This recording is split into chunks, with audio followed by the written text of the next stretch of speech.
What is going on, everyone? My name is Jay and thank you for tuning in to today's video. In this video I'm going to be showing you how to solo the Exodus Garden to a legendary lost sector on a Titan. Now this daily does have chest exotic armor, so if you are missing some exotic armor for the Titan or any other character, I highly recommend you go and farm it while you can before the daily reset. I know that it says that this can be done in about 3 minutes, so you're going to have to be of light level with the kind of build that I'm going to be running. Even if you aren't around my light level, you are lower, this should still help out you guys as well. Also, if you have any questions or concerns about the build, where you're struggling at, or if you need help on another character, feel free to comment down below. But anyways guys, let's go ahead and jump into the build. So starting off, we'll be using the Nightwatch Scout Rifle. On our gauntlets, we're going to be running overload rounds because we're going to have to stun the overload champions. For our energy slot, we're going to be using Ariana's Vow. What makes this gun so good is that it's so versatile at what it does. You're going to be able to pierce through the anti-barrier shield that the servitor has. You could do massive damage to its health, or even take out some adds that are even further away. You could even use it on the captain as well. Another thing what's going to make it so important is when you're going to have to do damage to the boss at the end. You're going to be able to do massive damage to the boss's health, and you'll be at a safe distance, so you don't just have to go in the room and just get obliterated. For our heavy, we're going to be running Fallen Guillotine. This is going to be good for completely destroying the champions and taking out some adds if you want to as well. Make sure you go ahead and throw a major spec on it as well, so you can do some extra damage to the champions. For my subclass, I'm going to be running Top Tree Sentinel. I'm going to be utilizing Defensive Strike, so whenever you defeat an enemy with the melee ability, you're going to get a overshield, and when you get final blows while it's active, you're going to get more melee energy. This overshield is going to help you increase your survivability. I will also be utilizing Rallying Force, so whenever you get a melee kill, health is restored. This also is going to help when you're getting kills while you have the overshield active, or even if you don't have the overshield active, you might get one shot or something, you just melee an ad and your health will start regenning. This is also going to help you increase your survivability. Now Turn the Tide is going to help you keep your overshield for longer, and it's going to increase your melee damage while the overshield is up. Last but not least, we're going to be using Word of Dawn. Super is mainly going to be used as extra damage towards the boss and protection, but if you find yourself struggling in that second room with all the ads and stuff, I would say use your super. Now we are going to be running Taken Charge, so whenever I pick up an orb of light off the floor, I'm going to get charged with light. We're going to be pairing that up with stacks on stacks, so we can get 2 stacks of charge with light instead of 1. Also be using supercharge so we can get even more stacks of charge with light. It's actually going to be very important for the other mods that are included in this build. One of the mods is going to be Protective Light, so while you are charged with light, if your shields are broken, you're going to get 50% damage resistance. Now be mindful that this is going to consume all of your stacks of light. The more stacks that are consumed, the longer the damage resistance is going to be up for. This is pretty much my go-to perk if I'm going to be doing any type of in-game content. So if you have this mod, I highly recommend using it. Next, we're going to be using Lucent Blade. So while you're charged with light,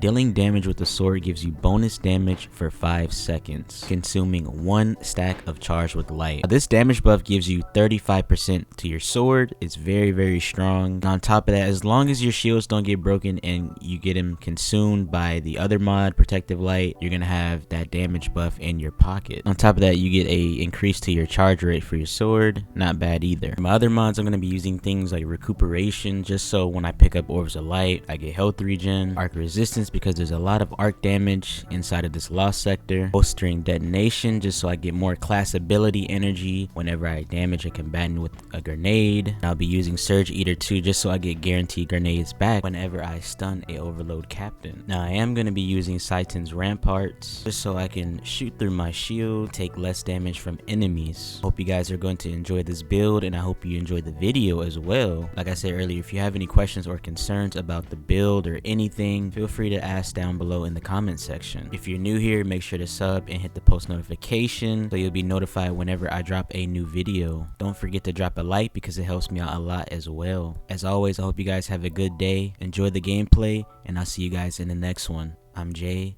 and I'm out of here. Peace.